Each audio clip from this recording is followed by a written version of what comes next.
Hello and welcome to Wisdom and Productivity, the podcast of Dr. Efraim Martinez. I am a principal in search of wisdom, and I have found productivity to be a great tool for success. Today, we are discussing the lessons from Build Leadership Momentum, how to create the perfect principal entry plan with the author, Danny Bauer, who has been in this show before. As a principal transitioning into a new position, I searched for the literature and entry plans, and I learned about this great resource. The book walks us through the developing an effective 90-day entry plan for a year of excitement, energy, and momentum. Danny Bauer is a principal development and retention expert, the best selling author of Mastermind, Unlocking Talent Within Every School Leader, and the Better Leaders, Better Schools Roadmap, and the host of not one, but two of the most downloaded podcasts in the world. Danny was a guest here in Wisdom and Productivity on September 16, 2021, and it was really a luxury to go back to that recording and learn from his wisdom and productivity. Danny, how you feeling? Was it really 2021? I, Can I you I feel believe like I was that? just on the show. Oh my gosh. It was just like it looks like a long time ago. The podcast was in its Mm, beginning stages. I used to yeah, record with a phone with the speaker of the computer, so the sure. audio was not the best. But you go learning and improving You from learn. time to time, and Yeah. here we are. Congrats. I'm Thank glad you. I'm glad you have not succumbed to pod fade, right? Many Yeah. podcasters start out and then disappear. And your show and your voice is an important one in education. So I'm glad that you're not only still standing but thriving. This is a great podcast. Thank you so much. I appreciate Danny. Sometimes imposter syndrome attacks, and you feel I'm gonna stop doing this, but the passion and excitement I feel every weekend when I get to interview interesting people like you keeps me going. So I'm so glad to be here. So let's talk about this build leadership momentum. I have the Kindle version because I have the luxury to do a pre-reading before everybody gets to do it. Can you tell us about the origin story of this book? You know, yeah, the origin story is easy. So last year, I did a 5 or 6 day online challenge. This is something I learned new from my coach. Is a great way to serve people, right?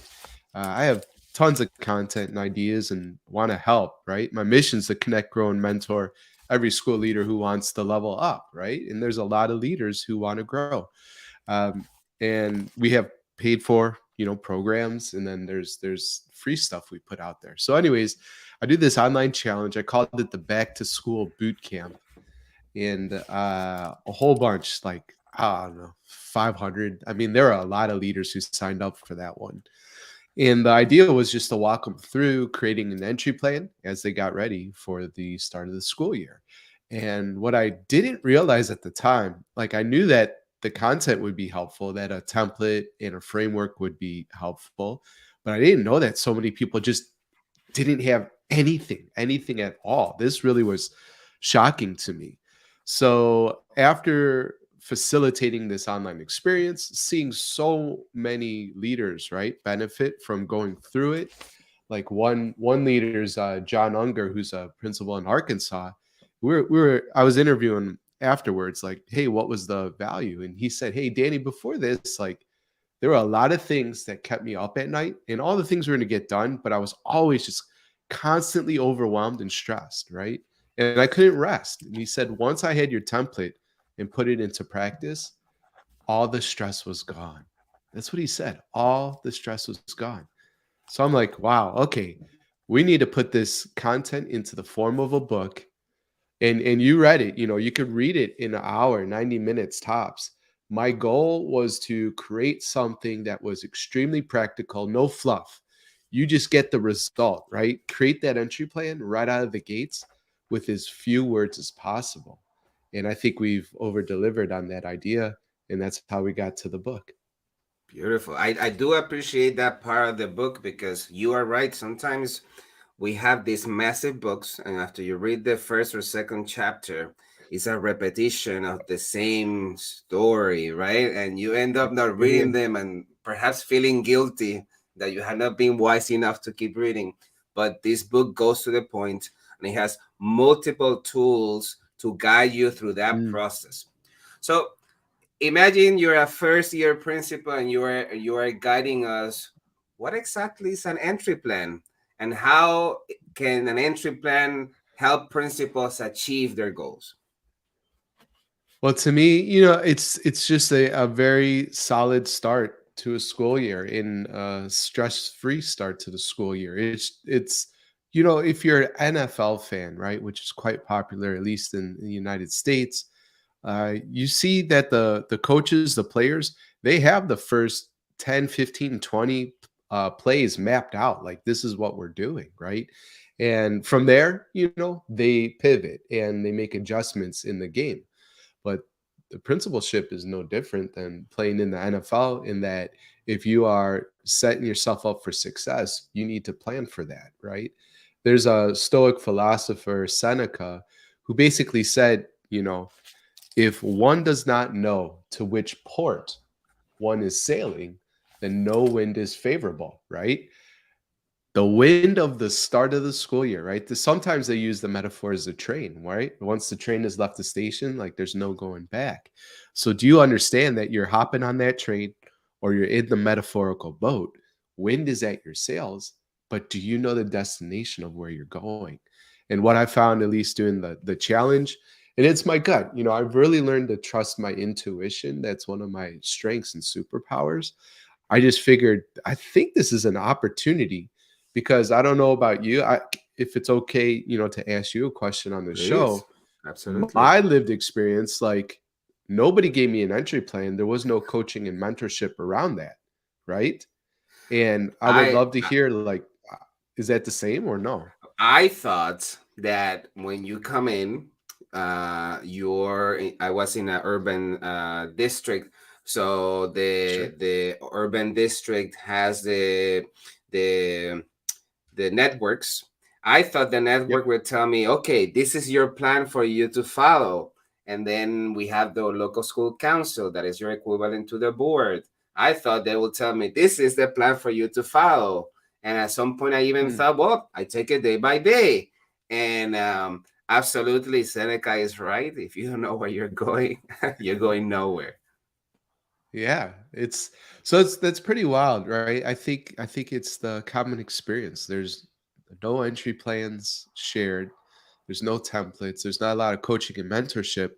I was just talking to a leader who joined our leadership program, the Ruckus Maker Mastermind community, and she moved to a new location, was an assistant principal, and the current principal, of course, caught COVID, right? How convenient. And so the AP had to open school in this new location. She crushed it. She did a great job. She really did. And the system noticed, right? So within like 3 weeks, 4 weeks of the principal coming back, they're like, you are now principal of a new campus. We need you over here. So, the board and your boss, the superintendent, says you're moving to a school, you do it. And she went to the board meeting, fanfare, celebration, pictures. Here's the keys. There we go. There's the video. There's the keys. Good luck. Good luck. What?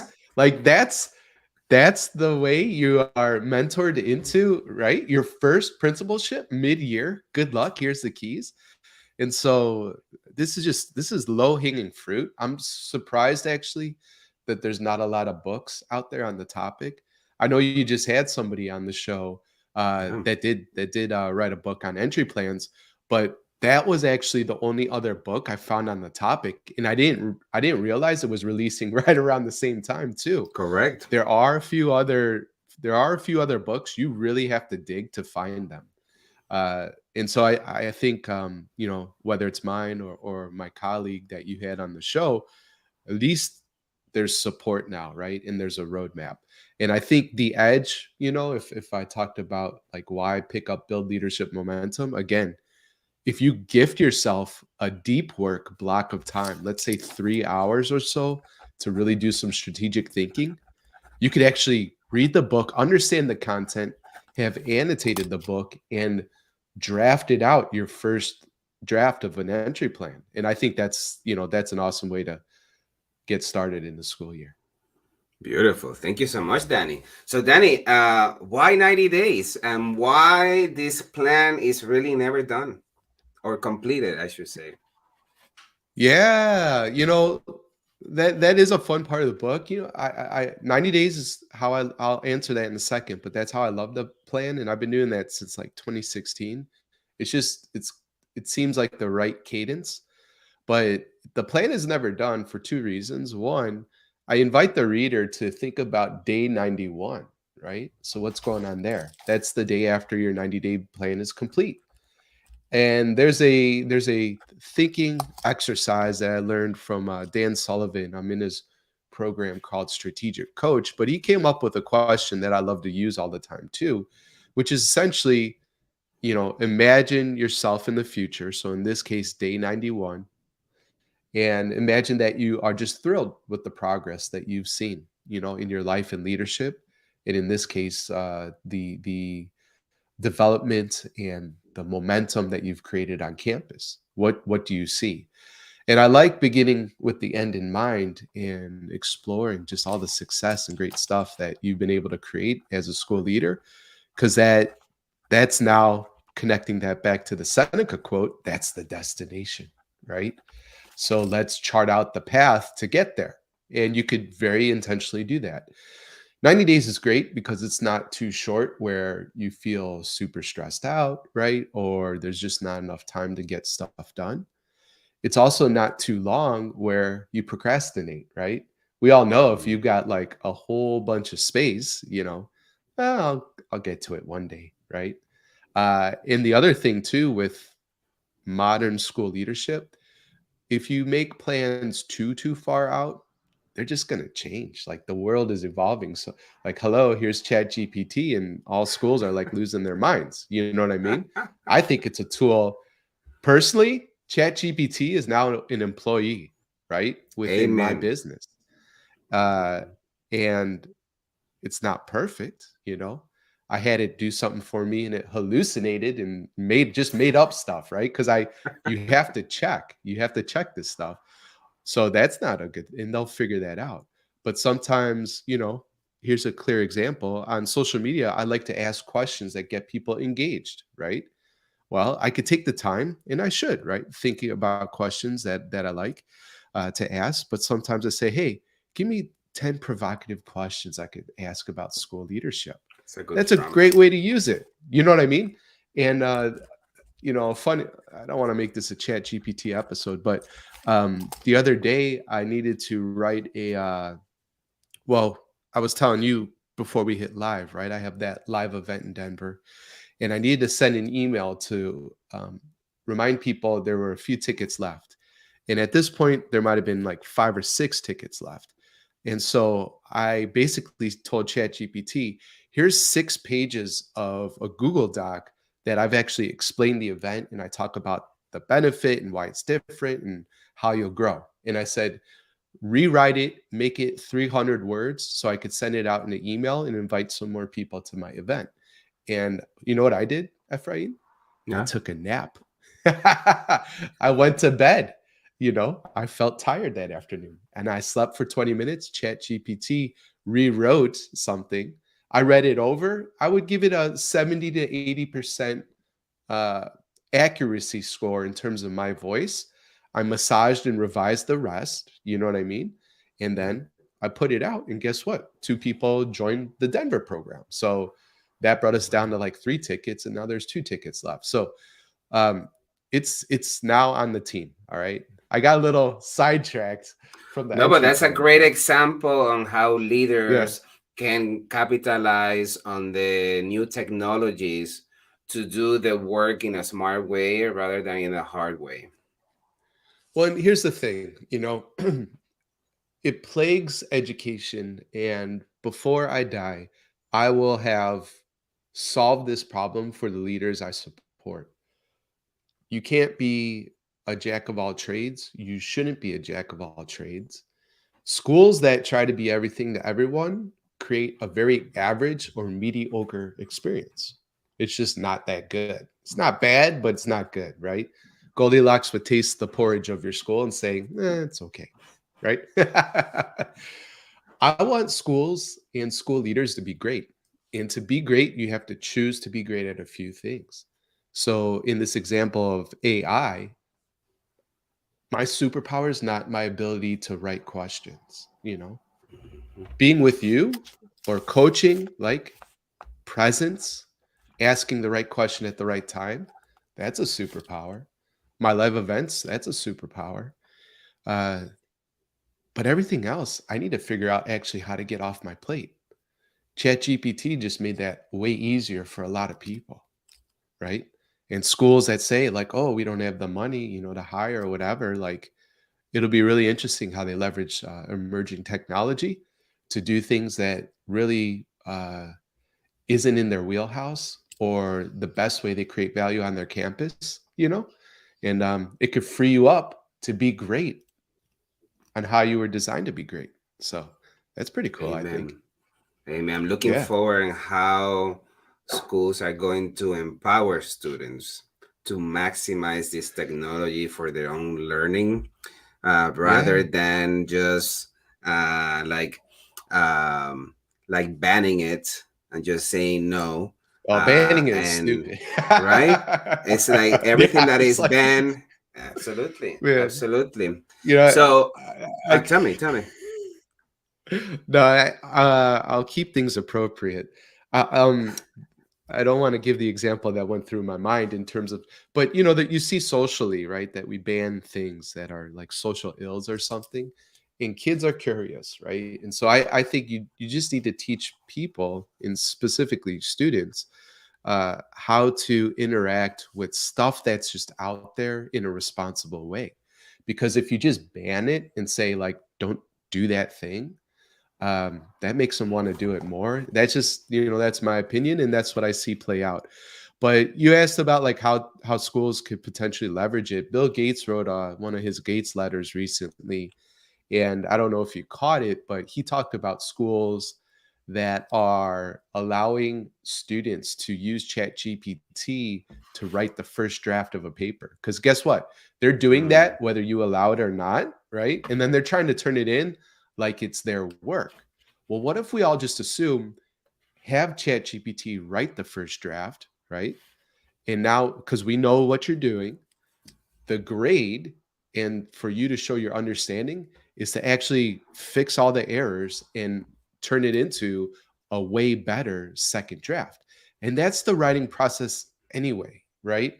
correct. And so I think that's a pretty smart approach. Wow, wow. That can be a whole episode on Oh yeah, ChatGPT and education. Uh, let's go back to this book. Like thank you. when one of the no, it's just like Danny's the kind of person you want to find in a coffee shop and have conversations for hours for sure. Yeah. Danny, in your one of the books in yours and the one of my previous interview with Adam Parent Scheffer, I think the paradigm shift with the very few entry plan books that are out there is that the new ones like yours and his emphasize on the importance of self-care, and you Oh, good. encourage principals, right, to eat a healthy meal every day, while Yeah. which can be a taboo in many districts when Mm. principals say, wait, when do I have lunch, when do I take my time? Can you tell us more about this concept? I mean, it's just like you can only be great at a handful of things. You also can't be great if you're not doing well just with yourself. I mean, food is fuel, right? There would be no just imagine if you put the same expectations that are on school leaders, whether it's from a system or because everybody else does it this way, or my mentor, they were always busy and they said, skip lunch or just eat on the go. I mean, all this stuff to me again. And I'm just gonna be direct. I think it's just silly. It's just silly and stupid. And honestly, in a very sad way, I think it shows a very clear lack of respect and regard for yourself. You know, hey, unless you know something I don't know, Ephraim, we have this one experience, right? And it's not that long, you know. I want to maximize and optimize and enjoy the time that I have here. And so imagine taking the same expectations that school leaders experience and putting that on an Olympic athlete, right? Or some kind of your favorite musician, right? Or movie director or whatever. Like all these people, they have coaches, they take their nutrition and fitness and stuff seriously. And there's clear research too, right? Like, so you introed this question with food, but let's talk also about sleep, right? Because there's a tool that I share in the book called the Ruckus Maker Mindset Tool, and it was inspired by one of my latest coaches, Ron. But essentially, this is just the fundamentals, right? Eating, sleeping, moving, meditating, and unplugging. And if you are cognizant of those things, intentional, uh, try to grow each area a little bit, not be perfect, but okay, I'm kind of eating here, not eating so well. So I want to start making my lunches healthy, right? And so that's just like a tiny step that in an improvement you can make in 90 days. But like with sleep, right? If you are getting less than 6 hours, it should be like 7 to 8 hours. But let's say you're 6, 5, 4 hours of sleep per night. A cumulative effect of that is like showing up to work drunk, right? And there's no sane principal who would drink whiskey at 7 in the morning and then show up to campus, right? That would be inappropriate.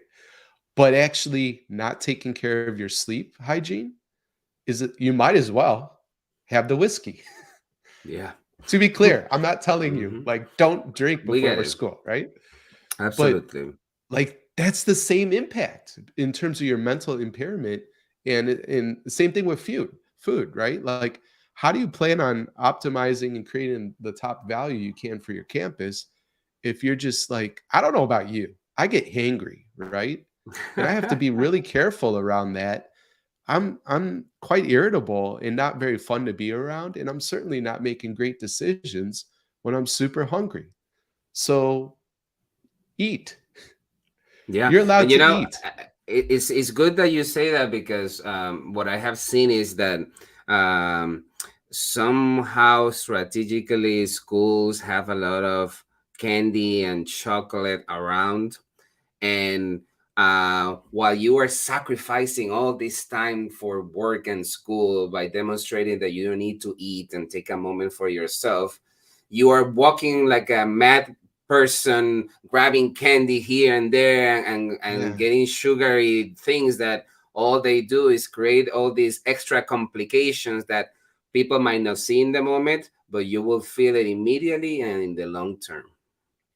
Yeah, and my wife would never come on this show. She's quite private, but she's a epidemiologist, right? So she could get Oh, into the she science knows. and like really nerd out in terms of the negative health outcomes and determinants that happen within your life if you're skipping meals and or just grabbing like candy and that kind of stuff. I mean, you're setting yourself up for a more difficult experience as you age almost on purpose. And I think it's very hard for humans to sacrifice and do quote unquote healthy things in the present and not to not discount the future impact that has on us. It's just that is a human challenge for sure. Absolutely. I love that, especially when you consider that the average person retires at 60 to 65. And Hmm. depending on how much they have like you said in your records makers to mindset tool. If they have not slept properly, have not eaten properly, and Yeah. taking time for themselves, that means that the 5 to 35 years they have left to live, they are going to live them in pain. And Miserable. what Yeah. what kind of life is that? Let me ask you. I Yeah. got very interested in the Rockers Maker mindset tool and the power of meditation. Okay. Can you Mm, suggest on how can principals incorporate this during the day and how to share this message with other people, like the secretaries that are in your office with you and your teachers? yeah. What are your thoughts on this? I think there's space for it. You got to be really savvy and understand the makeup of your school system. Because to be quite honest, right, I was encouraging. So I took over a school down in Houston, and I was encouraging my admin team and even the faculty at large to find a moment within the day to take a quick break. And I had my lunch block and meditation, on my calendar to model that. And I was unsavvy. I didn't realize the political makeup of the school district, uh, or how that might be received. And that was seen as like, this dude's not working hard. You know what I mean? And I actually got written up and disciplined and like, take meditation off your calendar, right? Wow. So yeah, I know. Don't take I was care of like, yourself. wow. Yeah. Listen, I've got lots of stories like that, but Hmm. I'll keep it to that one. Um, so where you are, your situation, and you don't have to be as foolish as me. Like, I love to be like, I just lean on the spectrum of leadership. I prefer to be transparent, over communicate, no secrets. That's just how I'm built.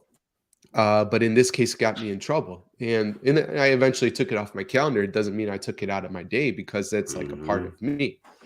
So, anyways, it's not like I was meditating for 8 hours and just did 5 minutes of work.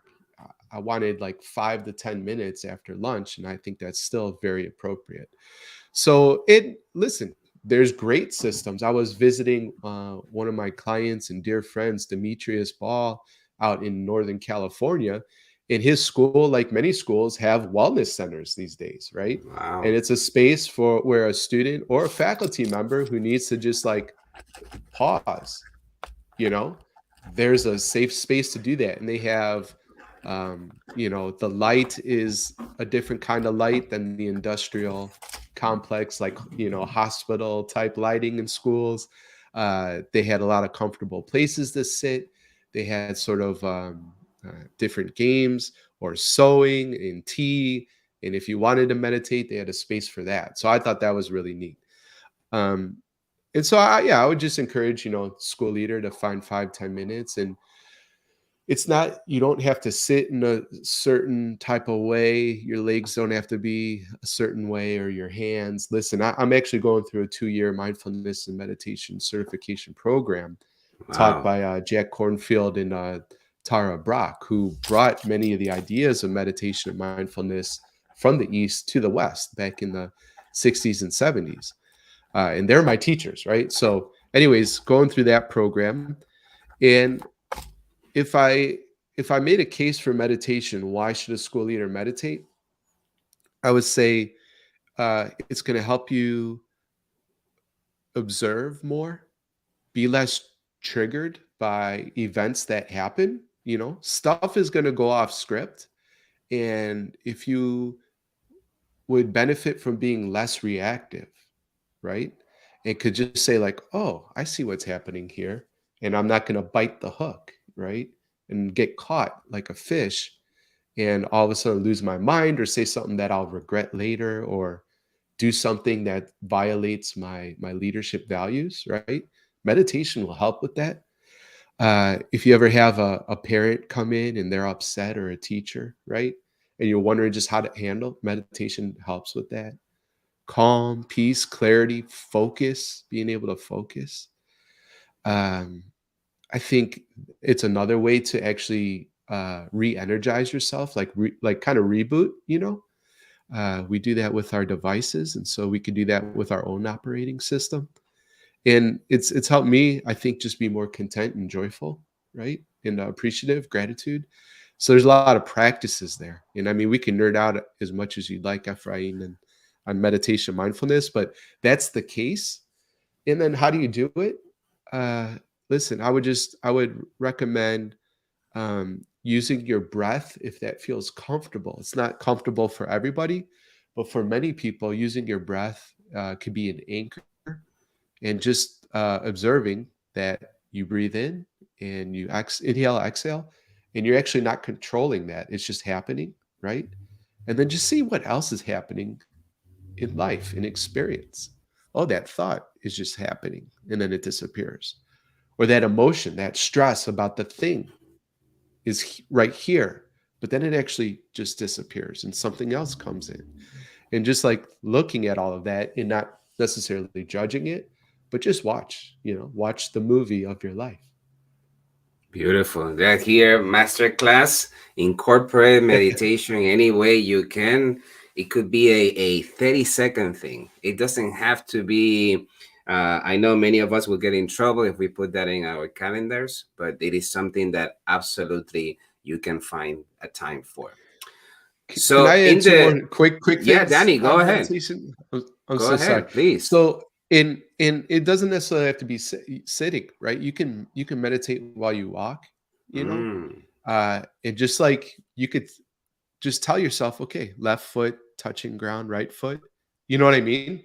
And you can just it's about being aware of what's happening. And here's one more thing in terms of making a case for meditation. Do you ever feel like you're on just totally automatic and you're doing things unconsciously, right? And like, what have I been doing for the last hour, or how did I get here? Meditation helps with that. Like, oh, I'm present, like I'm conscious of what's happening. So you could walk, you could clean while you meditate. Like, so it doesn't necessarily have to be sitting. And I know folks realize that I also have a podcast, Better Leaders, Better Schools. And I'm experimenting, Ephraim, with putting out some guided meditations because it's something I'm Mm. getting certified in. And I don't know when the first one released. I recorded it yesterday, but it's like a 14-minute guided meditation, and it's a body and breath scan. And yeah, if people would benefit, Wow. check out the show, and that'll be out there for free. So I'm actually that's one of the things I'm most excited about that I'm doing new, for school leaders. And I would love to know if it's super helpful, right? So if you listen, Ephraim, please text me like what you think. For sure, I think that you are really maximizing the opportunities where a principal can take things. So thank you so much. I appreciate that. Pleasure. So listeners and viewers, check that out. Guided meditation. Excellent. Thank you so much, Danny. So Danny, in the book, you use the example of practicing the 85% rule on Olympic Oh runner Carl yeah. Lewis.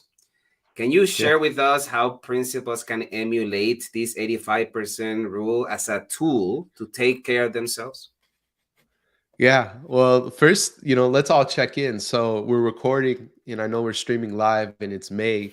So all school leaders engaging with this content that Ephraim so masterfully puts together. Check in with yourself. Like, how are you doing right now? Right? How's your energy? And it's towards the end of the year. And so it's probably quite normal to feel like, whew, there's not a lot left in the tank, right? So the 85% rule will help you have more in your tank. And it's interesting, a thread in my work. All these things are to help you, as just an individual, show up and like have more to give. And out of that abundance, you could really create and do some pretty cool stuff. But the whole idea was Carl Lewis's coach. He encouraged him 85% effort, Carl, and that's quite uh, an idea, because he's a sprinter. You don't have that much time to win a race when you're sprinting, right? Some of these races are done in like under 20 seconds type of thing. Yeah. And um I I watched him when I was younger, right? This was way back, and I remember him winning a lot of gold medals. Uh, but when I heard this story, I don't remember his starts. I just know he's such an accomplished athlete. So I guess allegedly, during his storied career, he would start off these races kind of slow. Everybody would be out of the gates, right? And like in a sprint, beating him. And the crowd would lose their mind. What, Carl, you need to start running, right? You're gonna lose this race. What, you're gonna get silver or not, oh my gosh, a bronze or maybe no medal at all. But his coach was so masterful telling him, start off 85%. And what would happen time and time again, all his competition would have less in the tank, and as they were slowing down, he'd be speeding up. Isn't that an interesting idea? Wow. What if you were actually speeding up right now, hitting your stride in the school year at May? And it wasn't like, oh, let's count the days to the end of the year. But it's like, man, we're actually cranking it up. We're turning it up a notch because we've got more in the tank. And so that's what 85% effort in the 85% rule is all about, is to just not let it all hang out in the beginning, and just to manage our energy, manage our expectations, to leave some left over, right? And what you'll find is that you'll be able to accomplish so much more. So does that make sense, what I'm sharing there? Absolutely, absolutely. I love that idea. I thought it was that you are 100% every moment of every day, and Yeah. what happens is that you give crappy results in everything that you attempt. Well, I think you're right. You can't be perfect at everything, and you can't even be perfect, right? And so something to think about too is, there's some things you do in schools, and you just have to be smart about it. But think about the thing you turn in that you put so many hours in and you never get feedback, right? It was very clearly just a thing to check off, because school is a bureaucracy, right? It is a big system, and there's traditions and things that just need to be turned in, and nobody ever really looks. It's just like, Ephraim's a good boy. He turned in his thing, right? So now he gets to keep his job, but it doesn't change anything about what happens on campus.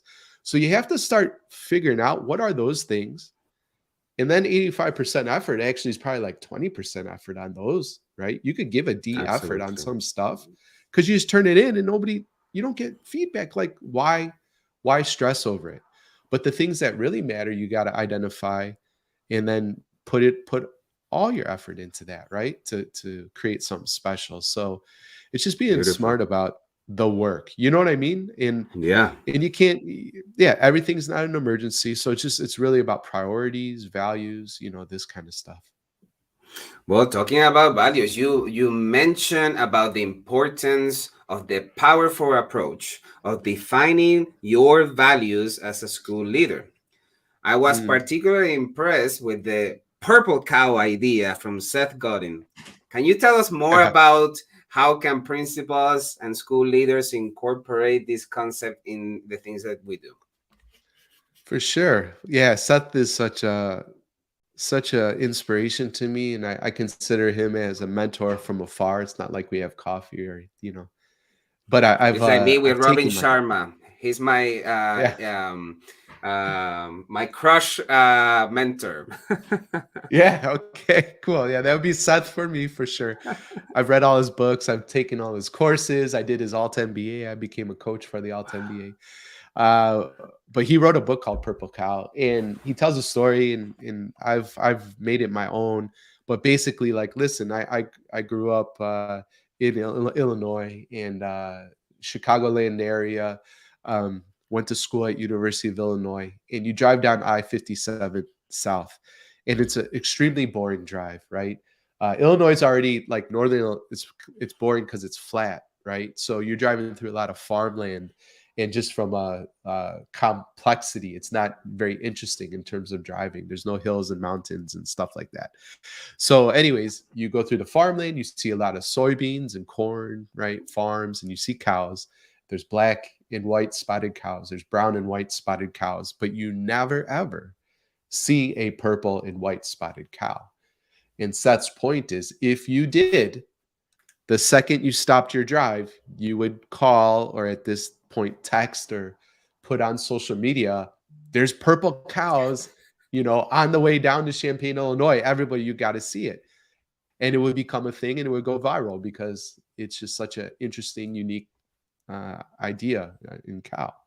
And so that's his point, right? How do we create things in our case, our context on campus, that sets us apart from every other school? And that's another thing, right? Like it's pretty typical for schools to try to be all things to all people and have all the programs.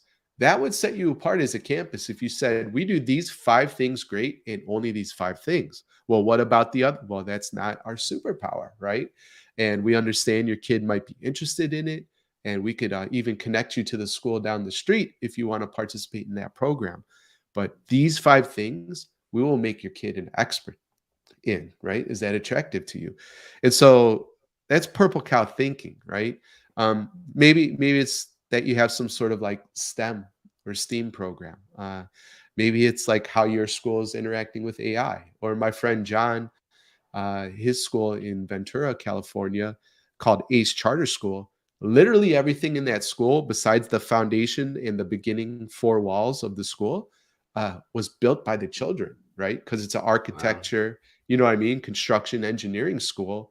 And so the kids are doing hands-on, authentic learning all the time, and they build everything. That's amazing. That's a purple cow school, because everybody else in the community, the kids aren't that hands-on.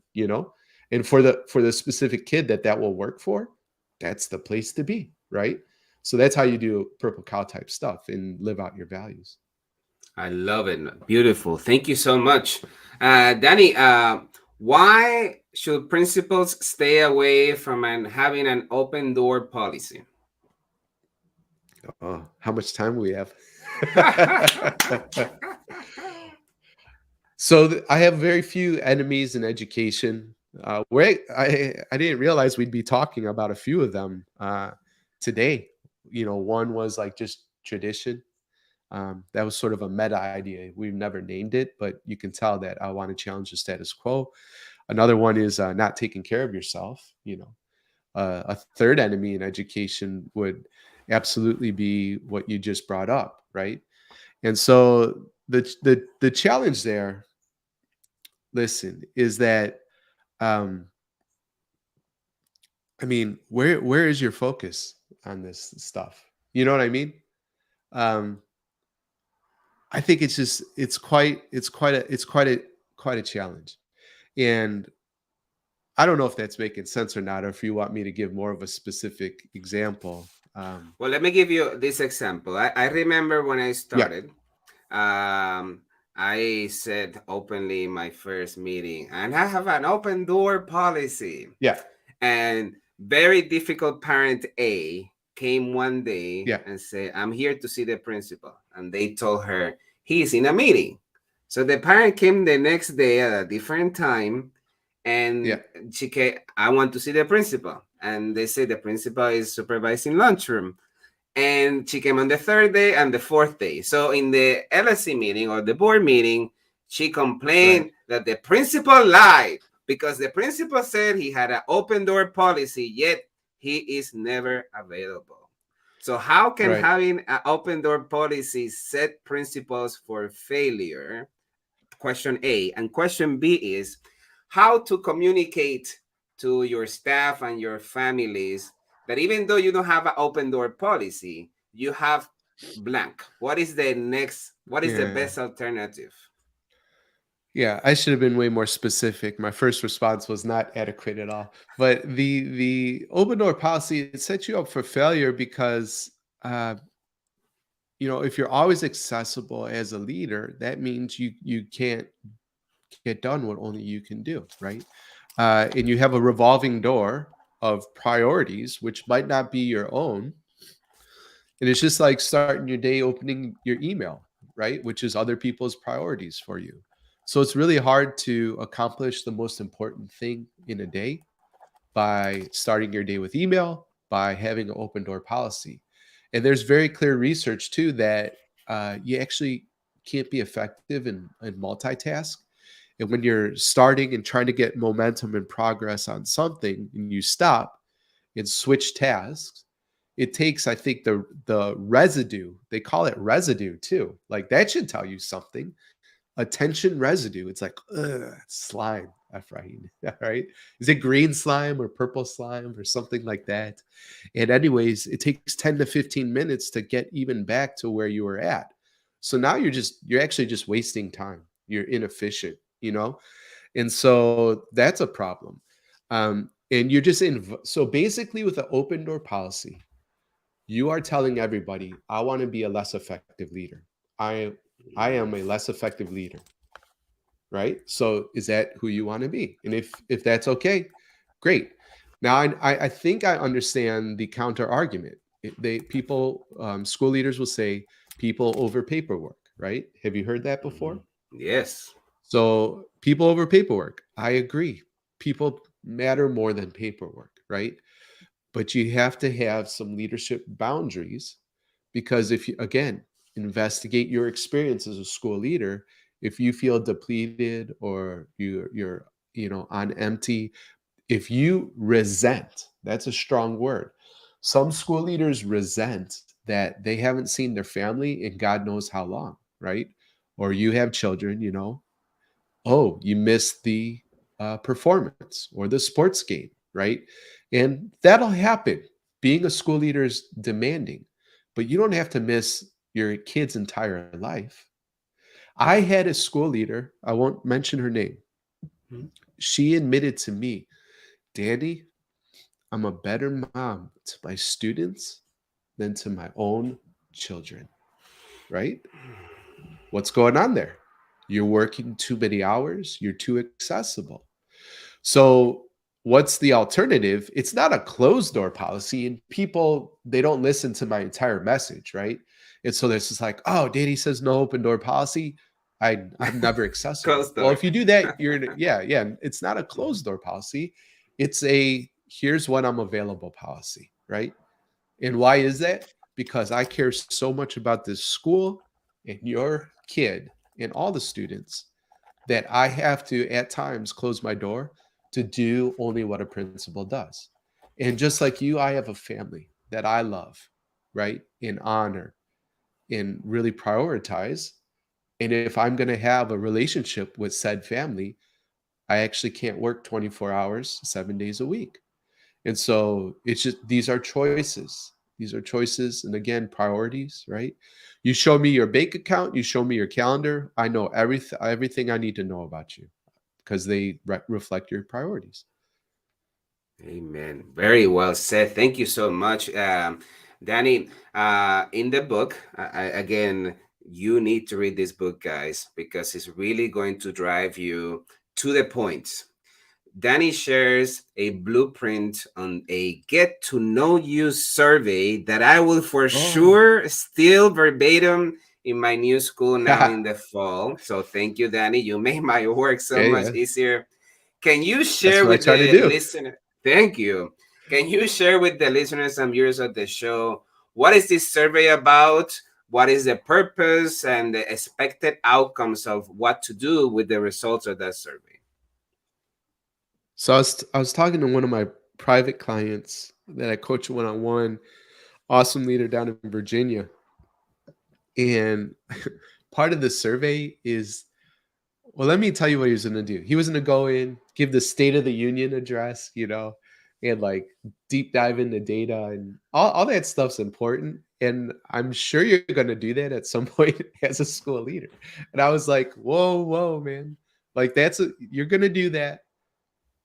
What kind of culture do you want to have? Do you want to Mm. communicate at all who you are? Do you want to show people that you care about them? Right. And here's some invitations, some activities you might do, right, to deliver on that goal. I don't know about you, Ephraim, but I would tell the classroom teacher, hey, no assessments, no homework, during the first week. Take that time to really just build relationships with your students. And yet, as a principal, right? We do all the opposite of what we tell our teachers. We one size fit all, just talking at you, staff development, uh, and we don't get to know our staff like as humans. And so my approach with the survey, and then I give also a script and questions you can ask for one-on-one sit downs. But it's really to explore who are you, Ephraim? You know, I'm interested in that and understanding your life outside of school because that's important. Do you have a family? Tell me about your kids. What are your hobbies? Like, what are you into? If you weren't teaching, what would you be doing? Like these kind of things, like you get to know. And this is all data. And if you sort of are aligned with what I've been sharing for the last hour, and you think I have some stuff that will benefit you, you know, collecting this data and then doing something with it is going to build a stronger culture on your campus. So if I know that Ephraim is into a certain thing and I follow up on that topic, right? What's that going to communicate? Oh, Danny's listening. He cares, right? And so, you know, if I know you're into running, maybe I get you running gear. If I have some, you know, discretionary funds, maybe I just check in. Maybe I say, hey, there's a 5K in 2 months. You want to run it together? Let's both sign up, right? So, I mean, there's all sorts of ways that you could go about it, but it's really just getting to know your people at a deeper level. And I really assert that your staff only cares about two questions, right? Does my leader like me or care about me? Number one.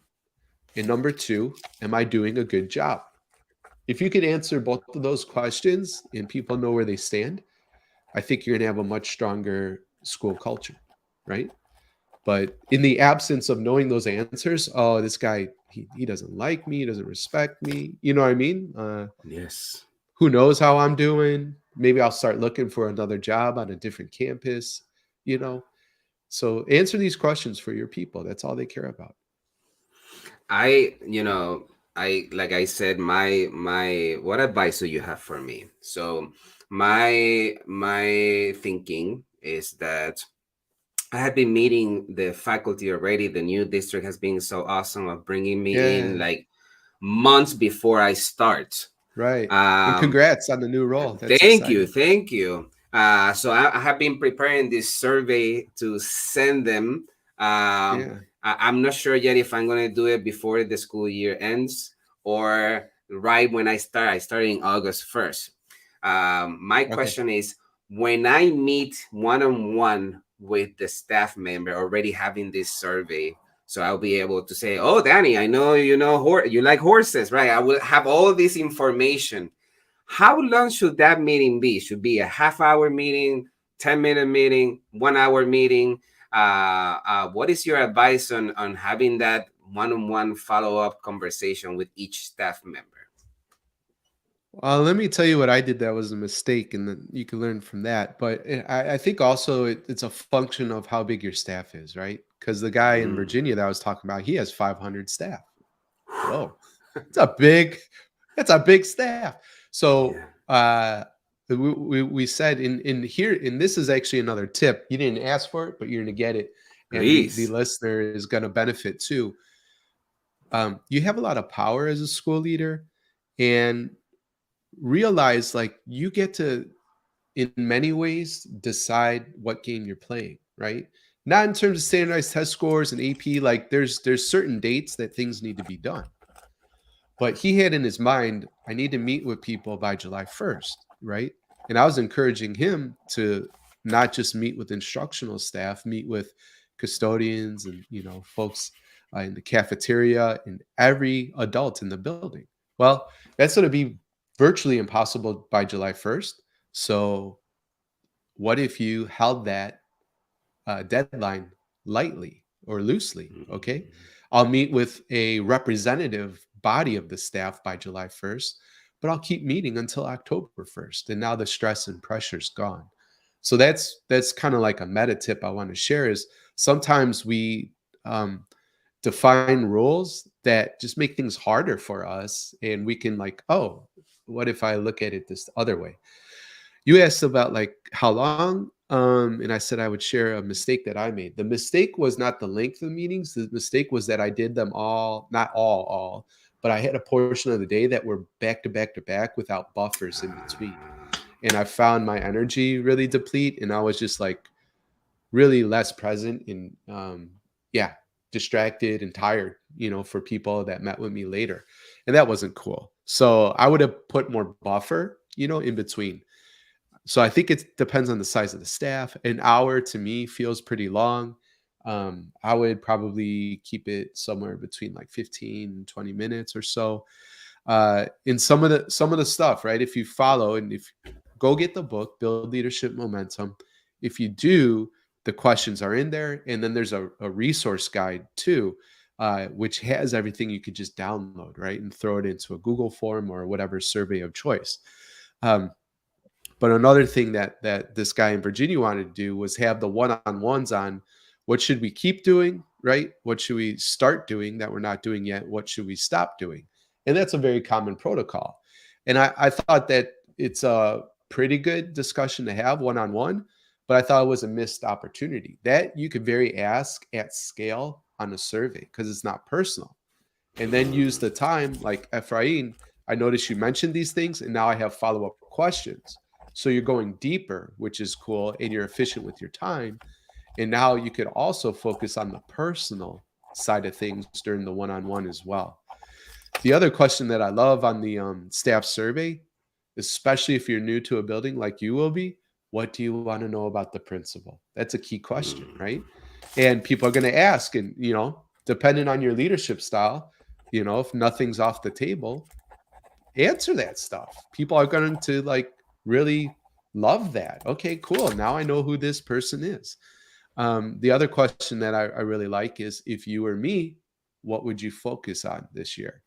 Now you're seeing if there's any type of consistency, but among the staff, like, okay, this is a real issue because 40% of my staff says so, or I have 500 staff and I got 500 priorities. That tells me something different about the campus. So that's a good question to ask as well.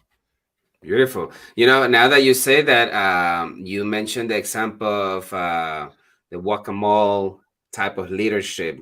Can you tell us about the issue of initiative fatigue and how we can overcome it as school leaders? Well, I think, as school leaders, again, about choosing edges, being aligned to values, sticking to priorities. And the interesting thing about priorities, I saw from, I think it was Simon Sinek, or no, it wasn't. It was from Greg McCune from Essentialism. But they put on Twitter, like, the word priorities is like a modern invention of language. It was always priority, one thing, one focus. So that's really important.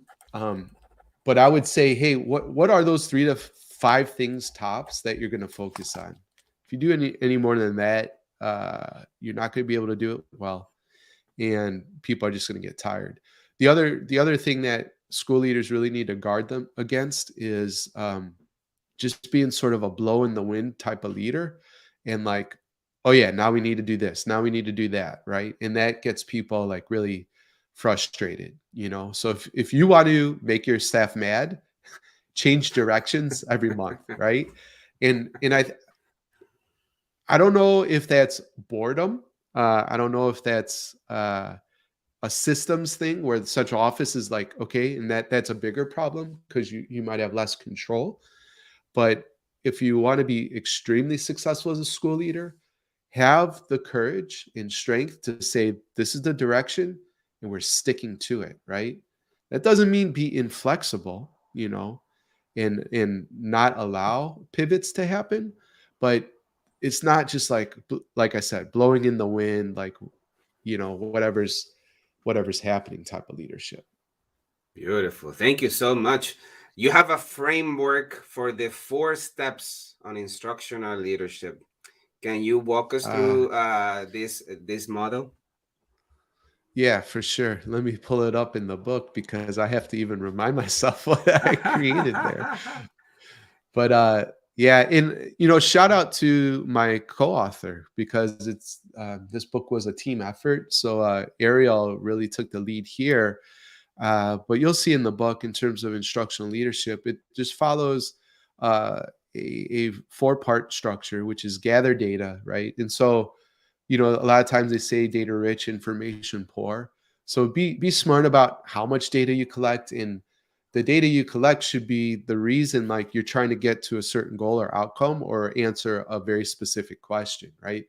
And therefore, if you define that kind of stuff, you don't need every bit of data. You need data that answers the question, right? So gather data from there, set some goals. And again, 3 to 5 is always sort of the sweet spot. Definitely no more than 5. And then third step, empower your team, right? So we've gathered data, we've set goals.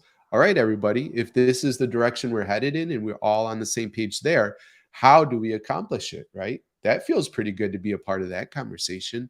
And then it's measuring the impact. So you've gathered, you've set goals, you've empowered the team, you've started to execute.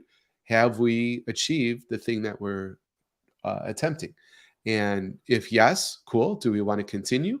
If no, what adjustments need to be made? Or if no, do we need to abandon this altogether because we weren't trying to answer the right question? So that's the 4-part framework that I had to look up. Beautiful. I love it that you have all these models on how to think about things, because it really facilitates, uh because our brains are like a bowl of chips, and you had to look Yeah. for the one chip that you need for each item. And it's beautiful that you have all these models. So thank you so much. Let's take a very quick pause to praise the Teach Better community. This podcast is a proud member of the Teach Better Podcast Network. Better today, better tomorrow, and the podcast to get you there. Explore more podcasts at www.teachbetterpodcastnetwork.com. Now let's get back to the episode. Okay, in the book, you suggest that principals dropping notes offering encouragement and positive feedback to the faculty and staff. Can you share some advice on when these positive notes ultimately have to provide actual constructive feedback that is conducive to change? And I'm asking this because what I have noticed trying to emulate this practice is that you start the year and you come in each classroom and you give these positive notes, and everybody, I used to have these notes that would say, a note from Dr. Martinez, and I will leave something very nice. And suddenly Nice. one day you have to say, hey, I noticed 6 out of the 24 students were not engaged at all. Can you tell me, right? And all of a sudden, that positive and that love for the principal greatly diminish. So I'm always wondering, what is the best way to provide feedback without offending people? But tell me your thoughts about this. I think that's fine. Honestly, that's going to happen. And that's part of the role of school leader is you're signing up for it, delivering feedback that can be difficult. But think about what it's rooted in, right? If it's rooted in, shame and tearing people down and that kind of stuff and just being Yeah. nasty, well, that's not, cool at all. But if you really have a hope that this this teacher leader can aspire to something even better and have greater impact in the classroom, I think that's great, right? And so check in with yourself again. A lot of what I teach is like, okay, look within, and if you have that good intention, um, have the courage to deliver it. Now, I would also encourage a second book, after you buy Build Leadership Momentum, check out Radical Candor by Kim Scott. That Mhm. was a mastermind favorite. When I say that, I mean the leaders we support in our community. We read a leadership book every 2 months, and they loved Radical Candor. She gives a grid, and that's why frameworks are so useful because people can memorize. And here I am teaching Kim's work, and it's not even my own. But on one axis is the continuum of how much you care or not, And then the other axis is a continuum of how direct you are or not direct, right? And the sweet spot is having high compassion and high directness, right? In over time, like that's radical candor. And then there's all the other areas. But anyways, I think you gotta give it no matter what, because people need to grow. That's your job, is to support their growth. So I think there's a ratio involved too. So just find ways to be positive, and find things to highlight and encourage more than challenging, so that when you do challenge, that it lands a little bit better. So I don't know if that's helpful. The other thing I Yeah, would great say too, advice. because Mhm. okay, the other thing I wanted to say on that topic is just in like leverage your team, right? And if you're lucky enough to have admin assistant support, they can help you keep track of whose classroom you've been in or not, who's received notes, who hasn't. So that's one less thing that you should be managing and tracking as a school leader. But most school leaders probably own that and do it themselves. And that's, unless your superpower is just logistics, like, give that off, give that away. Have your have your admin assistant say, Ephraim, here's the 5 teachers you need to see today, right? And I've even, on your calendar, I found some great times to visit their classrooms. And now you can just go do that, because only you can provide that feedback as principal. But guess what? Your admin assistant can tell you where to go. That's not something only you can do. So hopefully that's helpful too. Absolutely. Danny, how can principals empower teams? And I'm asking this because at some point I thought the principal had to lead everything. So, what are your thoughts on this? Don't need everything. you, you set me up for that. But I mean, distribute your leadership, right? I think part of it is like doing different assessments. Maybe it's the Colby A assessment is really great. That's basically your natural way of showing up at work and solving problems. Strength finders assessment. There's different assessments. Figure out your strengths of your team and put people in positions where they can really shine, or figure out, right, when I took over a building, like I said, down in Houston, the APs kind of had been in certain buckets of work forever, and that wasn't making them any better, right? They had hopes, dreams, and aspirations for the next step in their career. And so I changed that around so they got more experience, right, to do things that would be beneficial, right, on their resume and interviewing and just experience in general. So knowing their strengths, I think that's important. Putting them in places to shine, is obviously really pretty cool. And then just including them in the process. I wrote a post online that really went crazy. I stopped counting, but there were like thousands of engagements, like likes and hearts, and that doesn't happen often. So this tells me something. And then there were a ton, like hundreds of shares, right, and comments. But essentially, I gave people a 5-minute protocol for improving your school. And essentially, you just have people write down, like, what are all the things that need to be fixed, within the school. And that can be hard to hear as a school leader. Um, so that's like step one. Step two is then have people share, okay, what are some processes or things we need to fix? And it's really, really, really important that you over communicate. If Ephraim says, here's one thing to fix, if you have that same thing on your list, don't tell me it. We've already collected it, right? Because it's about being efficient. And so if you have one less thing to say, or if that means by the time you're last and everybody's said everything on your list, just say everything's been said, right? So be really clear on that and hold people accountable to it. Make sure that you collect everything. So whether that's on a Google Doc or a whiteboard or however you want to take notes, then as the leader, not as a group, because you are hired to lead. So make some decisions, dear leader. Prioritize all the stuff that you've collected, what needs to get fixed first through 50th. And then at every other leadership meeting, say, hey, team, we're going to spend 15 minutes improving this one thing. not 10 things, not 20, not five, not even two. We're going to improve this one process or this one way of doing things at our school. And that's a really empowering way to leverage your team, right? Because now it's like, Absolutely. wow, we're each meeting, we're making momentum, we're improving the school every single time we come together. And that's exciting too, because often meetings are just kind of boring, dull, and suck. Like Hmm. they're just not that great. But if we feel like we're making the school better every time we come together, that's exciting. That's something I want to be a part of. And because you're hearing people's voice and they're doing the work right there, right? School improvement work right there. That's a great way to empower the team. Beautiful. That's the purple cow we must look for. Thank you so much, Danny. Hey. Danny, why is it essential to measure intangible gains? Well, I think like, listen, we're already, evaluating and tracking and monitoring the progress on all the other stuff. But wouldn't it be fun to like, I don't know, how much joy is experienced on campus, right?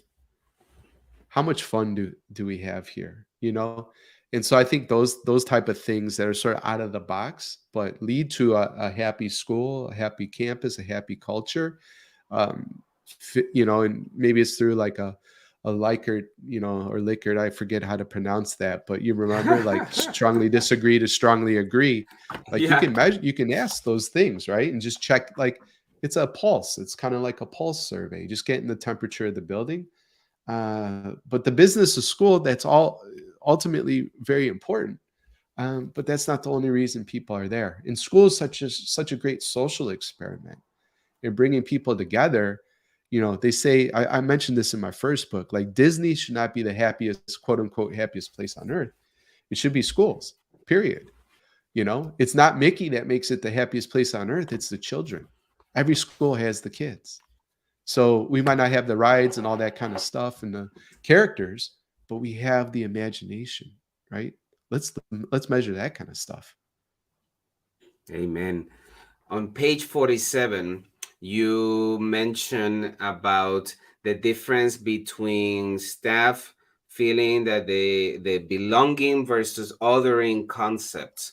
And I thought that Oh, was okay. very instrumental for principals to keep in mind that the people that work for us or work in our team, they want to feel that they belong. Can you share Mm. your thoughts on that concept? Yeah, well, in the mastermind book, I talked about the ABCs of powerful professional development, and B is all about belonging, right? And people want to feel connected. And what builds connection? Trust for sure.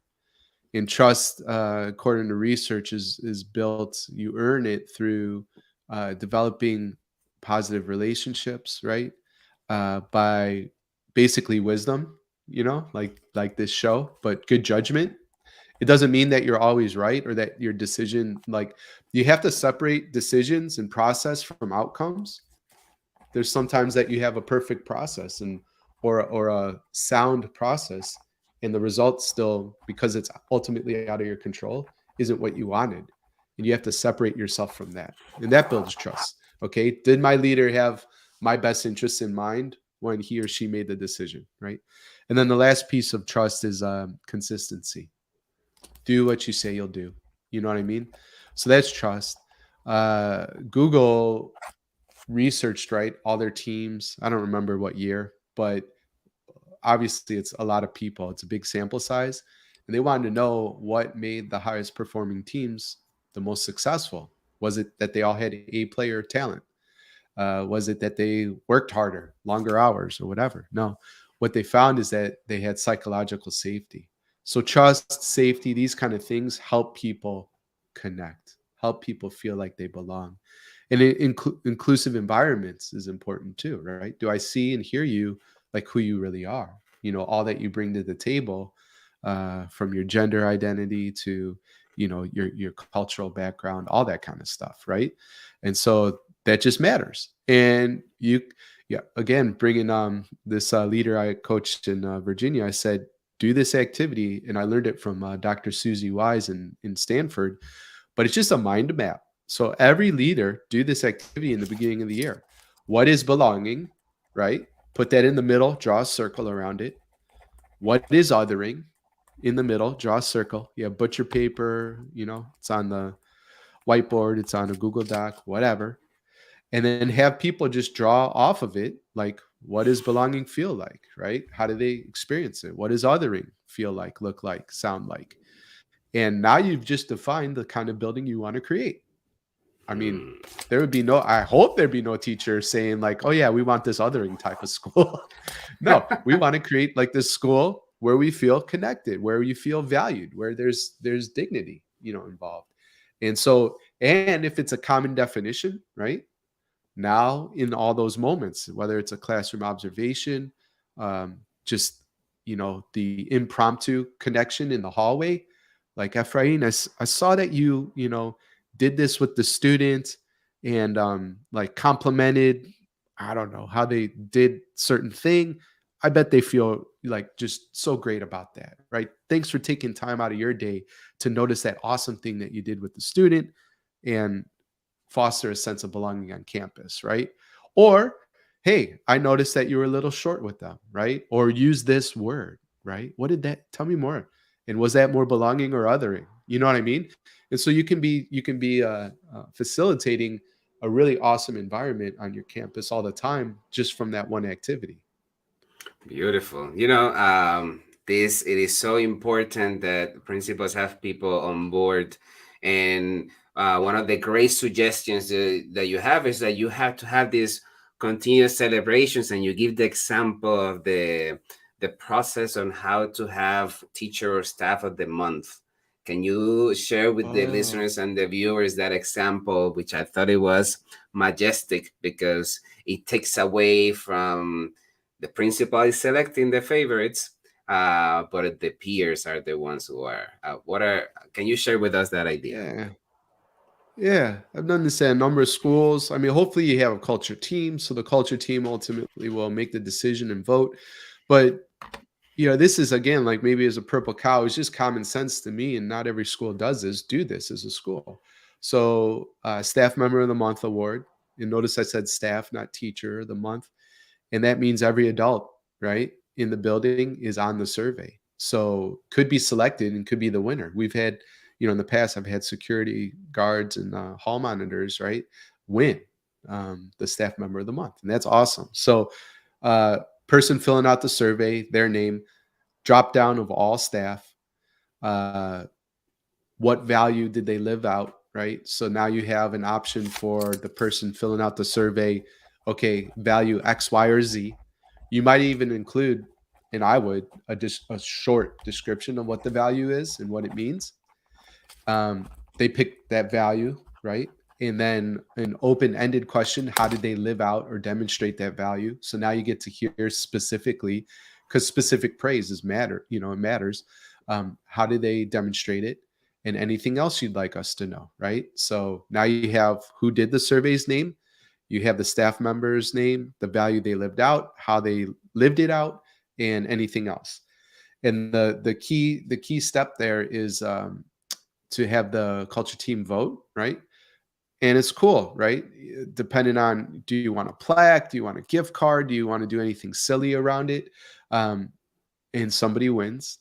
But this is the secret. This is the power of what I'm teaching here. Everybody that's been nominated, create a certificate, right? For every single person. Everybody won. And I actually used to pay my mother. I would give her the survey responses, and I would pay my mom because she was retired living down in Florida at the time. And she would create the certificate for every teacher in my building, or excuse me, every staff member. And then you put those in the mailboxes, and it said, okay, Ephraim, you might not have one staff member of the month, but you might have 3 or 5 or 10 or one, I don't know. But if 10 people nominated you, you'd get 10 certificates. You would know the kid, and I'm sorry, I didn't make this clear. So your entire staff can vote, all your students, your parents, and stakeholders, right? So on that form, it said the person's name who nominated you, why they picked you, what they appreciated about you, and anything else. On a monthly basis, I did this.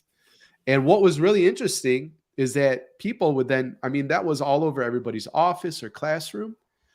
And the other kind of like secondary consequence that was great, some people sometimes might not get a nomination, right? And now you have to they have to think about what's going on there, right? That somebody that won't even nominate you because probably maybe you're just like negative energy, or you know what I mean? So it was a gut check for some people. You need to bring it. You lost your passion. You forgot your why. And as a result, you're just this thing talking to kids, Hmm. and nobody's like, you have no connection. And you didn't have to deliver that tough feedback to the teacher or the counselor or whoever, right? The lack of nomination said it all. Meanwhile, your colleague has 20. Maybe you can That learn something is about their approach, that you is know? a So, golden apple advice on yeah. how to maximize recognition in the building, and also a feedback providing tool that you don't have to master, but everybody in the community will, of the people that never Yeah. get a nomination. What a great advice. um, Let me ask you a productivity question. In the book Okay. that you mentioned, that is like, should principals schedule email during the school day? And if so, meaning if the principal is not going to be with their, you recommend take away the email from the phone. If principals are not going to be during the day with the phone and the email, how can principals communicate this to their teachers and team in a way that is conducive to positive outcomes? Well, it's just like the open door policy. If you're constantly on email, there's just no way you're creating the most value for your campus, right? Like whether it's a CEO of a company or the CEO of a school, you are not creating anything of legacy or ultimate significance via email. And again, it's just other people's priorities. So personally, when I teach like creating an ideal week and how you want to spend your time as a school leader, I recommend scheduling that time on your calendar, and maybe there's a morning block and an afternoon block, but that not constantly doing email. Like if you're doing email, you're not doing classroom observations, you're not building relationships, you're not, whatever, ensuring the safety of campus. And so it's it's something we have to learn to live with. It's there, it's never going away, right? But it's just ultimately like not very, it's important, but not the most important, right? I also teach, and I've successfully mentored a few principals too, again, to leverage their admin assistants who can just check their email, provide a summary of everything that happened, and then you could dictate a response in like about 10 to 15 minutes and essentially get your email down to like 30 minutes per day if you check in with your admin assistant twice, right? Because they Mhm. can sort, sift, and filter most of the junk that you get, you know. Here's a few parents, a few teachers, students or whatever. How do you want to respond? And if you train your admin assistant, like, here's typically how we handle these things, they don't eventually, they can handle that and say, I'm replying on behalf of the principal, but here's how we handle the stuff here. And again, protecting you from what you could only do as a principal. And that's certainly not just checking email. So that's my approach, to that bane of our existence. Great approach. In Gmail, they have squeezed in the G chat, that is like a texting feature, right? Ah, That on one hand, it facilitates communication, but on the other hand, it never lets you focus in what is in front of you. hmm. Yeah, definitely. I mean, all that stuff, listen, all of it's designed to keep you on the platform.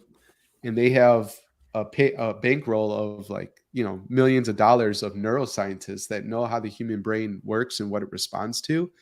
And that's why we see the epidemic too, right? Of our poor children and the negative impact that social media is having on them because they're not fully developed and they're like all of a sudden like at scale comparing themselves not only to just kids on campus, right? But how do I measure up to everybody in the world, right? And there's something wrong with my nose or my eyebrows. You know what I mean? School, Yeah. growing up is tough enough. Now social media, like, oh God, it's almost ruined our children.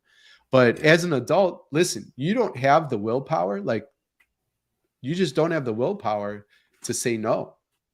And so you have to have those boundaries where it's not even a choice. Like, do I engage or for how long? It's just I'm removing that from me so that I could be more effective as a leader. Again, they know what to do to keep you on. Ooh, the notifications.